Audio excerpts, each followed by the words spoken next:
pagi hari ini. Kami akan merenungkan kebenaran firman-Mu. Tolong kami Tuhan, supaya kami dapat mengerti apa yang kami renungkan.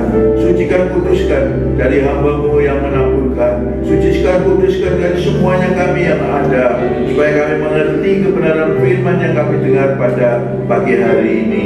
Terima kasih Tuhan. Dalam nama Yesus kami bersyukur, berdoa, menikmati kebenaran firman ini. Haleluya. Amin. Silakan duduk. Shalom. Haleluya. Mari kita merenungkan pagi hari ini kebenaran firman yang berjudul Perjamuan Kudus. Haleluya. Puji Tuhan. Mari kita baca terlebih dahulu di dalam Injil Yohanes. Injil Yohanes pasal 14 ayat yang ke-6. Demikian firman Tuhan. Kata Yesus kepadanya, "Akulah jalan dan kebenaran dan hidup. Tidak ada seorang pun yang datang kepada Bapa kalau tidak melalui aku. Haleluya. Di sini saya garis bawahi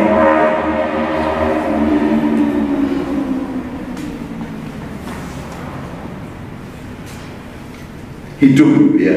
Akulah jalan dan kebenaran dan hidup. Saya akan mengupas di sini hanya hidup.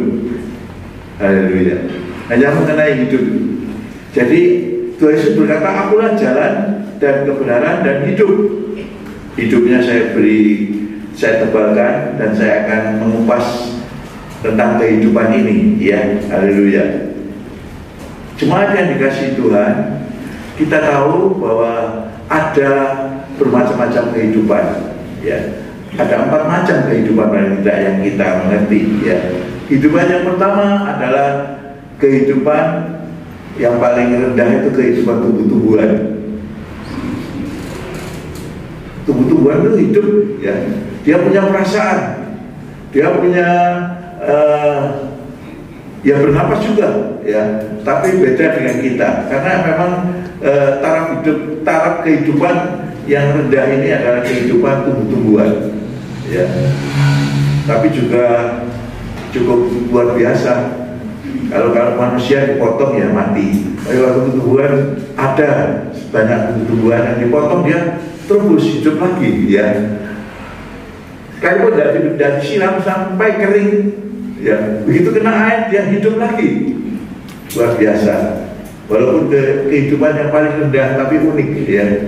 Ada semacam tumbuh-tumbuhan macam bunga gitu, ya. Kalau musim kering mati dia. Tapi begitu musim hujan dia mulai tumbuh dan mulai bisa berbunga. Wah, ada unik. Jadi kehidupan yang paling rendah adalah kehidupan mengenai tumbuh-tumbuhan. Yang lebih tinggi dari itu kehidupan adalah kehidupan binatang. Jadi binatang itu juga hidup. Dia mempunyai darah juga, dia sebagian, ya, sebagian kecil, ya. Tapi pada umumnya yang mempunyai darah, ya, binatang itu, ya. Binatang luar biasa juga, ya. Tapi kehidupannya mereka itu rendah, kehidupan yang rendah. Binatang itu tidak mempunyai roh, hanya tubuh dan jiwanya saja. Karena itu kalau dikatakan bahwa manusia ini perkembangan dari monyet, itu ya tidak mungkin.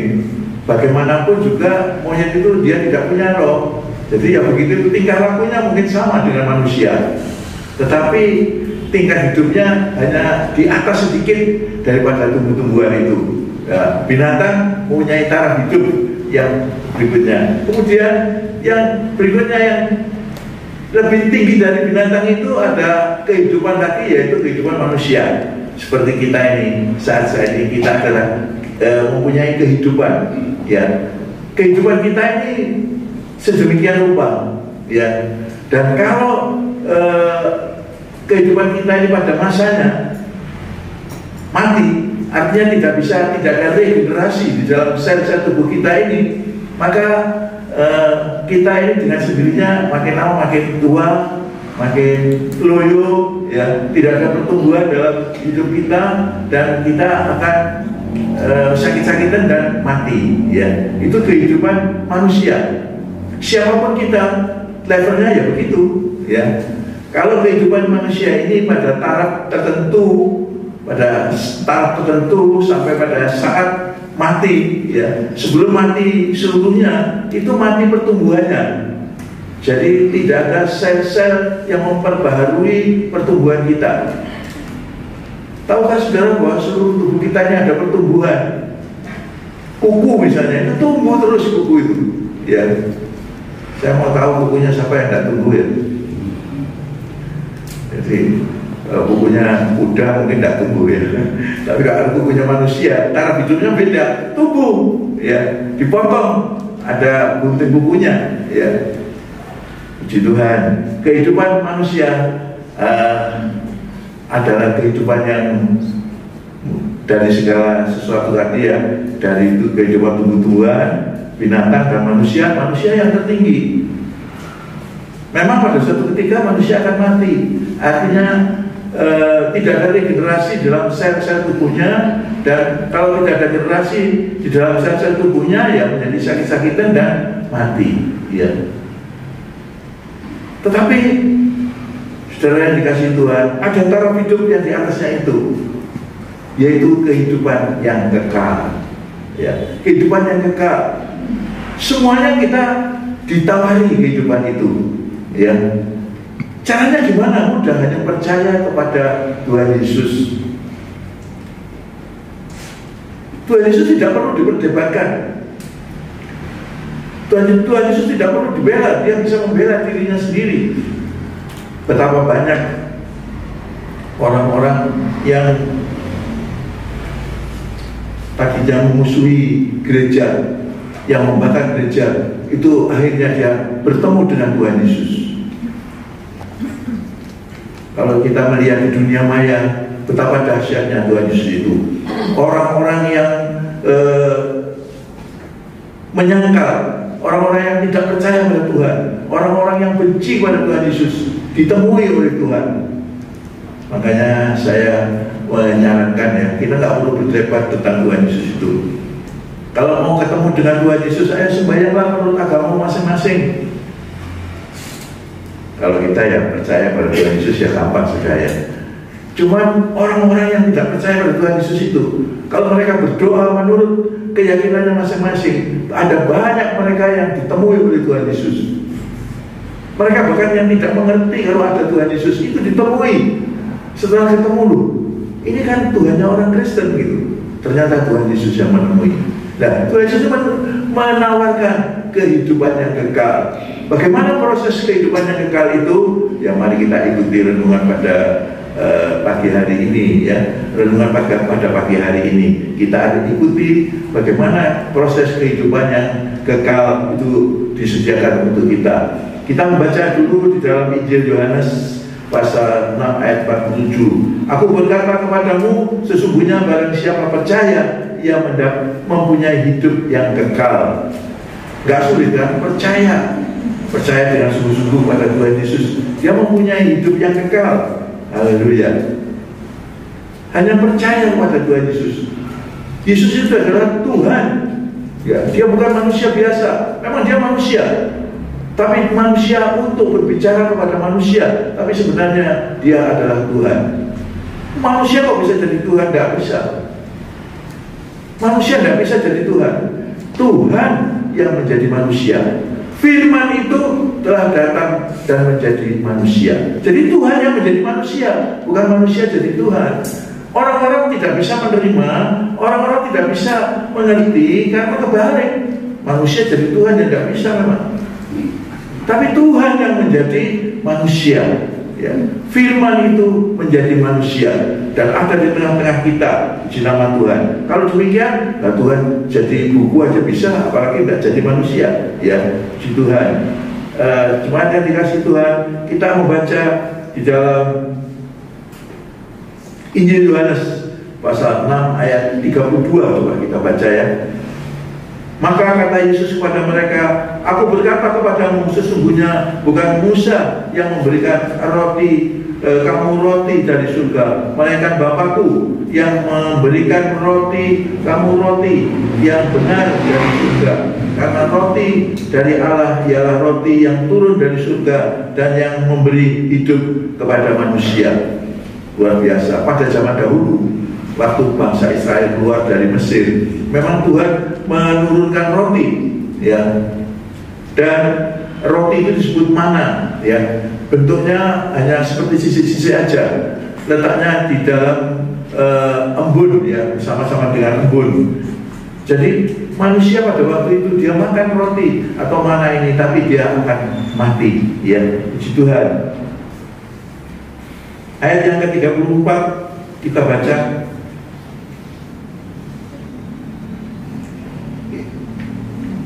Maka kata mereka kepadanya, Tuhan, berikanlah kami roti itu senantiasa. Kata Yesus kepada mereka, akulah roti hidup. Barang siapa datang kepadaku, ia tidak akan lapar lagi. Dan barang siapa percaya kepadaku, ia tidak akan haus lagi. Luar biasa, saudara. Tapi orang pada waktu tidak ngerti. Ya, bagaimana ini bisa terjadi? Katanya Yesus itu berkata, akulah roti hidup. Loh, dia manusia itu kok dia disebut roti hidup? Barang siapa datang kepadaku, ia tidak akan lapar lagi, dan barang siapa percaya kepadaku, ia tidak akan haus lagi. Ya, jemaat yang dikasihi Tuhan, pengertian ini adalah sulit, tetapi demikianlah kalau kita percaya. Ya, ayat 36 katakan, tetapi aku telah berkata kepadamu, sungguh pun kamu telah melihat aku, kamu tidak percaya. Semua yang diberikan Bapa kepadaku akan datang kepadaku, dan barang siapa datang kepadaku, ia tidak akan kubuang. Sebab aku telah turun dari surga, bukan untuk melakukan kehendakku, tetapi untuk melakukan kehendak Dia yang telah mengutus aku. Ya. Jadi ini adalah luar biasa. Jadi Dia datang dari surga. Ya. Tuhan Yesus datang dari surga. Kalau kita mau pergi ke surga, atau kalau kita mau pergi ke Surabaya misalnya, ya, kita harus tanya pada orang yang pernah ke Surabaya, jalannya bagaimana, situasinya bagaimana, ya. Maka kita akan mudah mencapai.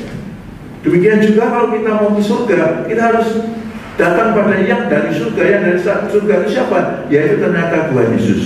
Haleluya. Kita baca berikutnya ayat yang ke-39. Dan inilah kehendak Dia yang telah mengutus aku, yaitu supaya dari semuanya yang telah diberikannya kepadaku jangan ada yang hilang, tetapi supaya kubangkitkan pada akhir zaman. Sebab inilah kehendak Bapakku, yaitu supaya setiap orang yang melihat Anak dan yang percaya kepadanya beroleh hidup yang kekal, dan supaya aku membangkitkannya pada akhir zaman. Saudara-saudara, itulah Yesus, Tuhan Yesus Kristus, yang pada waktunya nanti, pada satu ketika Dia akan datang kali yang kedua, dan pada waktu itulah Dia akan membangkitkan, ya, yang percaya kepadanya. Haleluya. Itulah adalah kehendak Bapa, kehendak Tuhan, ya. Karena itu Tuhan, karena itu Firman menjadi manusia, bukan manusia jadi Tuhan, enggak. Tuhan yang menjadi manusia, supaya manusia mengerti, supaya manusia percaya. Tapi manusia tidak percaya, ya. Pada waktu itu manusia malah tidak percaya. Barangkali mungkin sampai sekarang masih banyak yang tidak percaya, ya. Ayat yang ke-41 katakan, maka bersungut-sungutlah orang Yahudi tentang Dia, karena Ia telah mengatakan, akulah roti yang telah turun dari surga. Kata mereka, bukankah Ia ini anak Yusuf, yang ibu bapaknya kita kenal?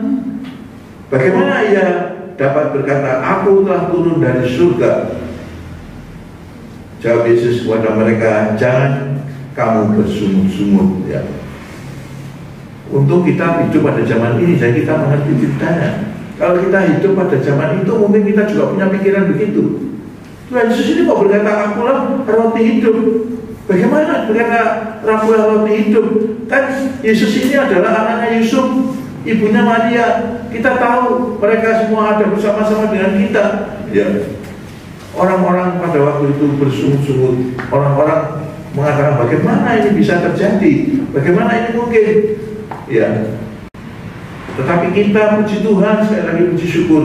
Saya pikir kalau saya hidup pada zaman Yesus, enak ya, bisa melihat Yesus. Tapi ternyata saya pikir-pikir lagi, mungkin kalau saya hidup pada zaman itu, mungkin kita akan pikir gitu, ya. Kita baca dalam ayat yang ke-44. Tidaklah seorang pun yang dapat datang kepadaku jika ia tidak ditarik oleh Bapa yang mengutus aku, dan ia akan kubangkitkan pada akhir zaman. Ada tertulis dalam kitab nabi-nabi, dan mereka semua akan diajar oleh Allah, dan setiap orang yang telah mendengar dan menerima pengajaran dari Bapa datang kepadaku. Jadi saudara-saudara, tidak ada seorang pun yang datang kepada Tuhan, ya, kalau tidak ditarik oleh Bapa itu, puji Tuhan, ya. Ayat 46 katakan, hal itu tidak berarti bahwa ada orang yang telah melihat Bapa. Hanya Dia yang datang dari Allah, Dialah yang telah melihat Bapa. Aku berkata kepadamu, sesungguhnya barang siapa percaya, ia mempunyai hidup yang kekal. Ini adalah penting sekali. Hal itu berarti bahwa tidak ada orang yang telah melihat Bapa, tapi Dia yang datang dari Allah. Dialah yang telah melihat Bapa. Bahkan Dia berkata, aku dan Bapa adalah satu. Ya, aku dalam Bapa. Ya. Aku berkata kepadamu, sesungguhnya barang siapa percaya, ia mempunyai hidup yang kekal. Jadi kalau kita percaya pada Tuhan Yesus, kita sudah mempunyai hidup yang kekal itu. Ya. Luar biasa. Ayat yang ke-48 katakan, akulah roti hidup. Nenek moyangmu telah makan mana di padang gurun, dan mereka telah mati. Inilah roti yang turun dari surga. Barang siapa makan daripadanya, ia tidak akan mati. Akulah roti hidup yang telah turun dari surga. Jikalau seorang makan dari roti ini, dan ia akan hidup selama-lamanya. Dan roti yang kuberikan itu ialah dagingku, dan kuberikan untuk hidup dunia. Akulah roti hidup. Aku itu siapa? Tuhan Yesus. Ya. Nenek moyang mereka, nenek moyang jadi bangsa Yahudi, itu dia makan roti, tapi dia mati lagi. Rotinya itu adalah roti yang mati juga, ya, yang berupa sisik, ya, berupa ketumbar, ya, seperti ketumbar, ya, tidak persis, ya. Kemudian dia dimasak ajaib, ya, pada hari-hari biasa masaknya itu harus cukup dimakan sekali makan, ya, pada waktu itu, ya. Kalau ada yang bandel, ya, dimakan separuhnya untuk besok, supaya besok tidak cari lagi, gitu ya. Apa yang terjadi? Busuk, ulatan, ya. Jadi mana itu dimakan sekali ambil, ya dimasak, dimakan, gitu. Tidak boleh disimpan. Kalau disimpan sore, besok busuk. Tetapi anehnya, kalau pada hari Sabat, mereka justru diperintahkan Tuhan mencari 2 kali lipat. Dan ini ternyata sampai besoknya tidak busuk. Bagaimana luar biasa keajaiban dari roti yang diberikan oleh Tuhan itu. Tetapi itu adalah roti yang mati, sehingga kalau mereka makan itu, nenek moyang bangsa Yahudi itu juga mati. Tapi sebenarnya bukan karena mati karena itu, karena mereka tidak percaya kepada Tuhan. Karena mereka sudah menyangka lebih dari 10 kali. Wah, luar biasa, ya. Jadi Tuhan Yesus berkata, apalah roti hidup itu, ya. Ayat 52 katakan, orang-orang Yahudi bertengkar antara sesama mereka dan berkata, bagaimana ia dapat memberikan dagingnya kepada kita untuk dimakan? Maka kata Yesus kepada mereka, aku berkata kepadamu, sesungguhnya jika kamu tidak makan daging anak manusia dan minum darahnya, kamu tidak mempunyai hidup di dalam dirimu, ya, di Tuhan. Kalau sepintas lalu, ya, misalnya sepintas lalu kita dengar orang Kristen ini kanibal, makan daging manusia, ya, minum darah, ya, manusia. Padahal tidak demikian. Ini adalah memang harus makan daging. Tapi bagaimana cara makan daging itu? Ya, orang Yahudi sendiri bertengkar pada waktu itu. Bagaimana ia ini dapat memberikan dagingnya kepada kita untuk dimakan? Bagaimana ini? Ya, ya, orang Yahudi sendiri bertengkar, tidak bisa mengerti itu. Ya. Ayat 54, barang siapa makan dagingku dan minum darahku, ia mempunyai hidup yang kekal, dan aku akan membangkitkan dia pada akhir zaman. Barang siapa makan dagingku dan minum darahku, ia hidup di dalam aku dan aku di dalam dia. Barang siapa makan dagingku dan minum darahku, ia tinggal di dalam aku dan aku di dalam dia. Bayangkan saudara-saudara, betapa luar biasanya. Barang siapa makan dagingku dan minum darahku, yang mempunyai hidup yang kekal, dan aku akan membangkitkan dia pada akhir zaman. Semua ada yang dikasih Tuhan. Ada sesuatu yang luar biasa di dalam tingkat kehidupan tadi. Tingkat kehidupan yang paling tinggi adalah tingkat kehidupan yang kekal, ya. Yaitu kalau kita mau makan daging, bagaimana kita makan daging Tuhan Yesus? Ya, Bagaimana caranya? Yaitu kalau kita masuk di dalam perjamuan kudus ini, maka kita makan, bayangkan saja kalau kita makan tubuh dan darah, minum darah Tuhan Yesus, ya, tetapi bukan sebenarnya, ya, tetapi adalah memang demikian yang dianjurkan, diajarkan oleh Alkitab. Kita makan tubuh dan darah Tuhan melalui perjamuan kudus ini. Pada waktu itu orang Yahudi bertengkar, bagaimana ini? Bagaimana kita bisa makan dagingnya? Bagaimana kita bisa makan minum darahnya? Bagaimana mungkin? Tak mungkin itu terjadi. Mereka tidak percaya. Tapi Tuhan Yesus tetap berkata, barang siapa makan dagingku dan minum darahku, ia tinggal di dalam aku dan aku di dalam dia. Jadi jemaat yang dikasihi Tuhan, adalah dahsyat sekali, adalah perlu sekali kita makan dan minum perjamuan kudus ini. Karena pada saat kita makan dan minum ini, maka Tuhan ada di dalam kita. Kalau kita percaya, ya, puji nama Tuhan. Ayat 57 katakan, sama seperti Bapa hidup, sama seperti Bapa yang hidup mengutus aku, dan aku hidup oleh Bapa. Demikian juga barang siapa yang memakan aku dan hidup oleh aku, inilah roti yang telah turun dari surga, bukan roti seperti yang dimakan nenek moyangmu dan mereka telah mati. Barang siapa makan roti ini, ia akan hidup selama-lamanya. Ya, puji Tuhan. Ini banyak pengertian yang salah. Mungkin kita secara jasmani kita mati, tetapi di dalam roh, ya, kita hidup kembali. Ya. Siapa yang percaya, siapa yang makan perjamuan kudus ini, ya, itu kita percaya pada Tuhan Yesus. Memang tubuh ini mati, tetapi pada akhir zaman dihidupkan.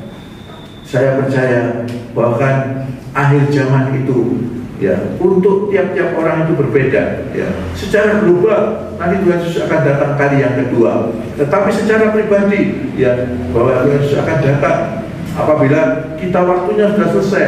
Kita akan secara jasmani kita mati, tetapi pada saat itu juga, ya, memang jasad kita dikuburkan, tetapi roh kita langsung datang ke surga. Langsung kita mempunyai, dibangkitkan oleh Tuhan dalam hidup yang kekal itu. Puji nama Tuhan, puji nama Tuhan.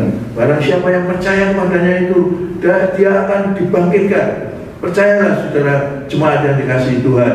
Dan saya sangat meyakini ini, ya, bahwa orang yang mati itu menurut pengalaman beberapa orang yang telah bangkit kembali, ya, itu pengalamannya itu orang yang mati itu sebentar dia bisa melihat tubuhnya tergeletak, tetapi hanya sesaat kemudian dia pada alam yang sesungguhnya di mana dia berada, ya, biasanya dibawa oleh malaikat.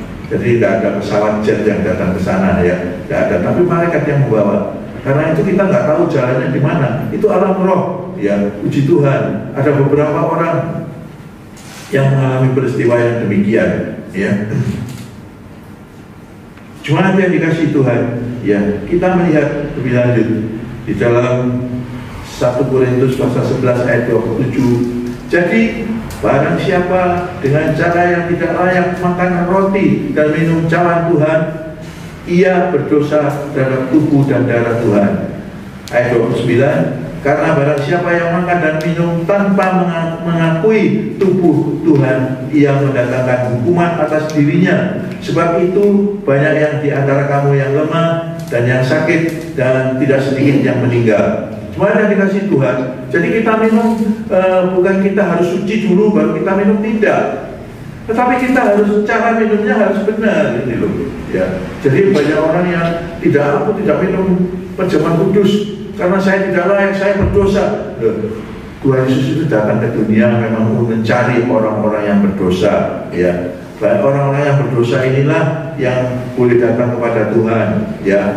Dan mereka inilah yang dicari oleh Tuhan, ya. Jadi bukan menunggu kita suci dulu kemudian makan perjamuan kudus, tidak. Sebaliknya, ya, caranya, yaitu caranya apa? Kita makan dan minum, kita percaya bahwa ini adalah tubuh dan darah Tuhan. Kita percaya bahwa kita seharusnya dihukum, tetapi digantikan oleh Tuhan. Ini cara hidup, inilah cara makan, inilah yang benar, ya. Bahwa kita memang kita berdosa. Tetapi seperti firman Tuhan katakan tadi, kalau kita makan dan minum ini, kita dibenarkan. Ya, apabila kita mati nantinya, kita akan diubahkan. Ya, dengan sekejap kita akan hidup, dan kita hidup secara global. Pada akhir zaman kita akan dihidupkan, diubahkan menjadi tubuh yang baru secara global. Tetapi secara pribadi saya percaya ya bahwa kita diubahkan. Dari mana kita percaya? Dari firman Tuhan. Dari mana kita percaya? Dari saksi-saksi orang yang pernah mati, saudara, dan hidup kembali. Ada beberapa orang ya yang pernah mati dan hidup kembali. Itu dia menyatakan bahwa mati itu sejenak, hanya beberapa saat kita melihat jasad kita. Sudah itu kita dibawa oleh malaikat, dijemput oleh malaikat. Tidak ditanyai kerjaanmu apa, dunia sudah tahu ya apa kerjaan kita di dunia ini, sudah tahu ya. Kita belum ditanyai, kita sudah gemeter ya. Kita sudah tidak tahu di mana kita berada. Karena itu percayalah, jemaat yang dikasihi Tuhan, kalau kita ada di dalam Tuhan, maka kita akan hidup ya, kita akan dibangkitkan. Pada suatu ketika kita akan dibangkitkan. Haleluya. Dan inilah yang membuat kita kuat di dalam Tuhan ya. Tetapi fakta membuktikan bahwa orang-orang yang membenci Tuhan sekalipun ya, tapi Tuhan mengasihi kita semuanya. Orang-orang yang membenci Tuhan, Tuhan datang untuk menampakkan diri, untuk mengangkat. Bahkan kalau kita sekarang diberitahu dengan kita makan dan minum perjamuan kudus inilah kita boleh menjadi sehati ya, menjadi kita menerima Tuhan, dan kita ada di dalam Tuhan dan Tuhan ada di dalam kita. Dan janji Tuhan adalah kita akan dibangkitkan dan kita akan mewarisi tempat yang sudah disediakan. Puji nama Tuhan. Saya tidak mempanjangkan kebenaran firman ini, tapi mari kita percaya saja ya, bahwa Tuhan Yesus itu adalah Tuhan. Tuhan Yesus adalah manusia, bukan manusia jadi Tuhan kembali. Tuhan yang menjadi manusia. Kalau manusia jadi Tuhan tidak mungkin, tapi Tuhan yang menjadi manusia, bagi Tuhan tidak ada yang mustahil. Untuk memperkenalkan diri, orang berkata, kenapa tidak berkata akulah Tuhan sembarang? Aku tidak bisa. Manusia pada zaman itu tidak bisa. Kalau sampai Tuhan Yesus ngomong gitu, dia dirajam ya dengan batu. Banyak manusia menyamakan diri dengan Tuhan, tidak bisa. Tetapi dari banyak peristiwa, dari kata-kata yang lain menyatakan bahwa Tuhan Yesus itu adalah benar-benar manusia, bahwa Tuhan Yesus adalah benar-benar Tuhan, dan yang percaya kepadanya pada akhirnya nanti dia akan dibangkitkan. Kalau kita mati terlebih dahulu, kita akan dibangkitkan, diubahkan. Kalau nanti tidak demikian secara global, Tuhan Yesus akan datang pada kali yang kedua, itu nanti kita akan diubahkan dengan tubuh yang baru seperti Tuhan Yesus bangkit dari kematian itu. Tuhan Yesus memberkati. Saya Bapak bersyukur pada kesempatan yang indah pada pagi hari ini. Kali kami boleh menikmati sakramen perjamuan kudus, bersekutu dengan Engkau Tuhan. Saya menikmati Tuhan pengampunan. Ya Tuhan, seharusnya kamilah yang menerima hukuman, tetapi Engkau yang menggantikan kami. Terima kasih, sehingga pada saatnya nanti Engkau akan membangkitkan kami. Terima kasih Tuhan buat kebenaran firman yang sudah kami nikmati, yang sudah kami dengar ini. Terima kasih Tuhan. Sebentar kami akan berpisah, namun tangan kasih-Mu kami mohonkan kepadamu Tuhan. Haleluya. Mari saudara kedangkan tangan yang percaya. Haleluya. Jemaat saudara yang dikasihi Tuhan, turun berkat ilahi, berkat dari Bapa, Putra dan Roh Kudus yang kami mengerti dalam nama Tuhan Yesus Kristus. Damai sejahtera Allah yang melampaui segala akal itu akan melimpah buat semuanya sekarang dan sampai selama-lamanya, hingga diberkati segala usahamu, diberkati segala apa yang kau kerjakan, diberkati pergaulan anak-anak, dan diberkati juga kesehatanmu. Dalam nama Yesus kami bersyukur, berdoa, menikmati berkat dan perlindungan Tuhan. Mari yang percaya katakan amin. Tuhan Yesus memberkati.